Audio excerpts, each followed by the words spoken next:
O clássico é o Salmo 23. O Salmo 23 é o Tá, clássico, vamos né? pegar o clássico que as pessoas sabem de cor ali. Ele vai dizer aqui, o Senhor é meu pastor, nada me faltará. No nosso tempo tanto de oração quanto de cantar a Bíblia, Tá. nosso exercício mental e em time sempre é ir cortando ali as frases em sessões e tentar entender o que está acontecendo aqui. O Senhor é meu pastor, nada me faltará. É bem claro, né? Então, se eu estou no meu tempo de oração e eu estou lendo Salmos 23, eu vou falar, Senhor, eu sei que eu não sou uma ovelha desgarrada. Eu sei que, embora eu me sinta só, eu me sinto desamparado, o Senhor é o meu pastor. Parece que as coisas faltarão, parece que a escassez quer dominar o meu coração, mas o Senhor disse que nada me faltaria. Aliás, o Senhor me leva por pastos verdejantes. Eu tentei outros senhores, eu tentei outros amores, eu não encontrei nenhum que me satisfizesse como você. Você me leva para águas tranquilas, não agitadas. A vida é de águas agitadas, mas o Senhor me leva para águas tranquilas. Eu peço nessa manhã, nesse momento, renova minha alma. Renova meu coração, me guia pelas veredas da justiça, não me deixa cair em buracos, no meu passo não seja vacilante. Eu te peço por amor do seu nome, que o Senhor me guie, que o Senhor me dê clareza, que o Senhor me mostre sua vontade. E quando eu tiver que andar por meio de dificuldades, o vale da sombra e da morte, onde o medo vem, onde a angústia vem, onde o Senhor não poupa a minha dor, eu te peço, me ajuda a não temer mal nenhum, porque eu sei que o Senhor está comigo, o Senhor está me conduzindo, o Senhor está me tranquilizando. Isso aqui eu faço no meu devocional. Né? Agora, se eu estou fazendo um momento de intercessão, eu pego, leio o versículo, fecho meus olhos aqui, vou para a oração, mas normalmente pego uma frase, que é o que a gente faz na sala de oração, que daí eu vou lá para Efésios, por exemplo, Efésios 1, 16, 17, ou Efésios 3, 16 a 19, e aí eu oro o seguinte. E eu acho que Efésios é uma oração incrível, porque ela é um coringa, né? O Paulo diz lá que ele não cessa de dar graças por vós, lembrando-me de vós nas minhas orações, para que o Deus do nosso Senhor Jesus Cristo, o Pai da glória, vos dê o espírito de sabedoria e de revelação no pleno conhecimento dele. Então eu chego para o Senhor e eu falo, Senhor, eu te peço, nesse momento em que os meus olhos estão ofuscados, em que eu não vejo, eu não consigo entender nem perceber, me dá o espírito de sabedoria e revelação. Que o Espírito Santo venha sobre a minha vida agora e me mostre a vontade de Deus, me revele o Pai, me revele o Filho, abre os meus olhos espirituais. Aí lembro de Apocalipse, estou falando aqui, lembra de Apocalipse, que o Senhor daria colírio para os olhos. Então eu peço, Senhor, me dá colírio para os olhos, para eu ver no mundo espiritual, para eu ver o que o Senhor está fazendo, para eu entender a tua vontade sobre a minha vida. E aí você vai indo. E a chave de orar a palavra é isso, que quanto mais, porque né, é uma vida. Então, imagine, todo dia você orar uma porção da palavra. Existe um hard drive, né?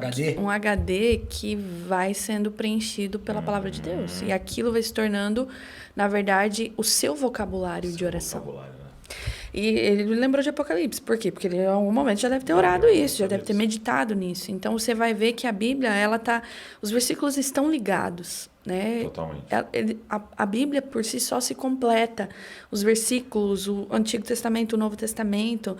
Então, uma coisa vai linkando a outra e o teu diálogo com Deus referências cruzadas vão vindo e o teu diálogo vai expandindo. Por isso que vai de 5 minutos para, de repente, 1 hora falando com Deus.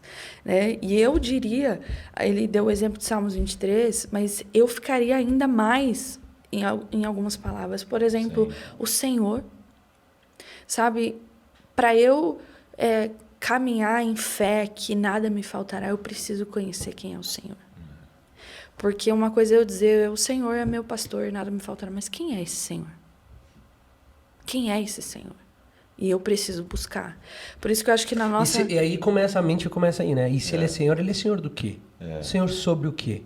O que ele domina? E uma coisa importante até é quando aquilo ali não é realidade da sua vida, né? Que acontece quase na maioria do tempo dos textos. E a oração vai revelar isso. E aí você começa a confessar, né? E falar, não tenho Deus, não é o meu Senhor nesse momento. Porque eu nem te obedeço. Exato. E tu começa a confessar, mas desejo que seja... E tal, e é muito poderoso. É muito poderoso. E o caderninho, né? ter E o o caderninho? caderninho do lado É? para você escrevendo as Sempre. referências. Meu Deus, quantos cadernos lá eu tenho? Acho que uns... Meu Deus. Muito caderno. Eu lembro que eu tava lendo, eu tava até num voo, e eu tava lendo João, era João, e é interessante fazer isso nas histórias também, né? Ele foi chamar os discípulos, né? E aí diz assim, olha, deixa eu ver, João 2. quer ver? Aqui, ó. No dia seguinte, João 1:35. No dia seguinte, João estava outra vez na companhia de 2 de seus discípulos, João Batista, né?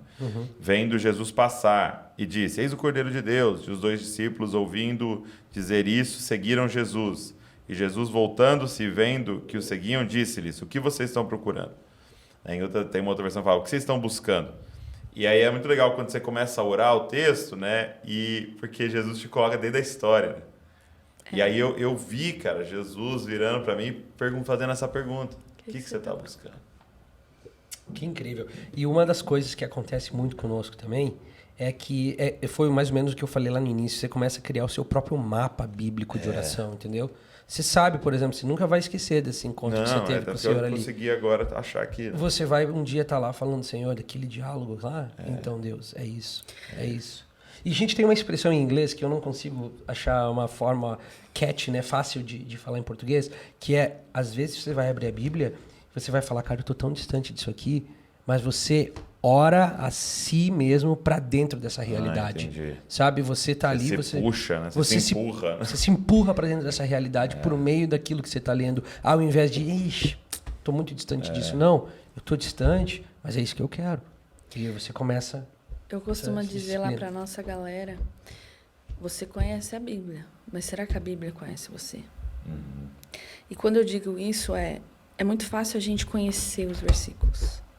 Mas será que eles fazem parte da nossa história? Esse versículo que você acabou de ler, ele se tornou parte da sua história. Sim, totalmente. Ele, em algum momento, tem alguma coisa que Deus destravou no seu coração, à medida que você dialogou com ele a partir de João 1. Então, assim, tem textos que eu digo, cara, esses textos são da Amy. Sabe? É tipo assim, eles fazem parte da minha história, eles fazem parte de momentos que Deus destravou coisas, que Deus... E sabe o que é doido, Amy? Que você é envolvida com a música, né? E a gente é mais envolvido com a pregação. E aí eu tive a oportunidade um dia de pregar esse texto. E é uma outra parada. Isso tem é verdade. um outro poder, tem uma outra autoridade, porque é como você disse, esse texto aqui é meu, né? E porque na ocasião era, o que você está buscando? E aí quando você continua lendo, né? Eles disseram, Rabi, onde você mora? Né? E essas referências cruzadas, né? Porque é essa pergunta, né, de Jesus, o que você quer? O que você quer? Né? E a gente dá tanta resposta, né? E se a gente for ser real, né? A gente quer um monte de coisa. E aí esses dois falam assim, eu quero saber onde você mora. E fala, e aquele dia passou o dia inteiro com eles, né? E aí na hora me veio Davi, sabe? Uma coisa, o que você quer, Davi? Uma coisa eu peço ao Senhor, onde você mora? Sim. Que eu quero morar lá, né? Eu quero estar e isso foi mexendo tanto comigo naquele avião e depois e tal. E aí quando Deus te permite liberar isso, e o meu caso foi pregando, mas pode ser numa mesa, pode ser num discipulado, pode ser numa conversa, num café, não precisa ser num microfone. Né? Às vezes pode ser num stories, né, que vai acontecer. E tem coisas que você nunca vai liberar também, você nunca vai falar que era seu só ali naquele secreto, mas se torna seu. E isso é tão forte, né? Isso que você acabou de falar, Vini, de a palavra começar a ser abundante em você, né? A começar, porque... quando às vezes a gente, estudando, você começa a perceber, quando você pega a crucificação ali, então, por exemplo, Jesus, né, sendo crucificado, colocado na madeira, ele abre a boca e fala, né? Deus meu, por que me desamparaste? E aí a gente pensa que ele está só falando. Ele está falando versículo. Está recitando salmos. Ele está recitando salmo. Aí eu vi um pregador dizendo isso, né? Quando você cortava Jesus, saía a Bíblia, né? Entendeu? Ele sangrava a Bíblia. Você espremia ele, saiu o quê? Bíblia. E a pergunta é, quando espremem a gente, sai o quê? É verdade. Um palavrão? Ou aquilo que a gente acha, ou aquilo que a gente idealizou sobre quem é Deus. Mesmo foi o encontro dele com Satanás no deserto, né? Sendo tentado. Uma das coisas que aconteceram na minha vida, e tem esses marcos, cheguei no Brasil e comecei a ver que a igreja tem muita plataforma na sociedade aqui no Brasil, né?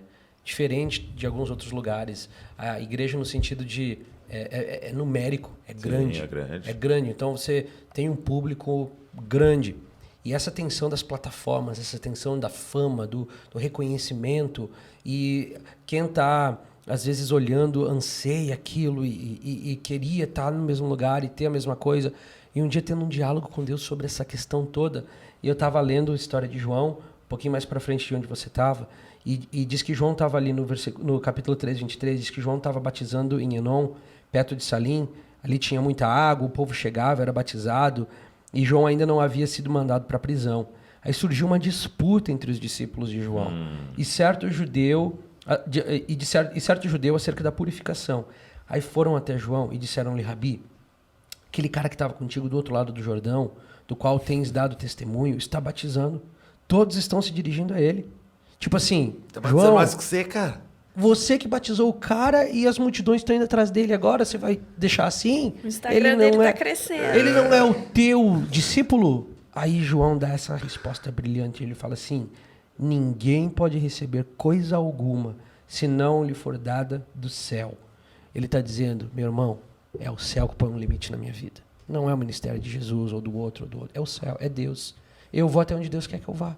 Se Deus quer que eu vá até lá, amém. Se Ele não quiser que eu vá até lá, e cada um de vocês tem uma porção de Deus. E o homem não pode fazer aquilo que do céu não lhe deu. Pode tentar, pode correr atrás.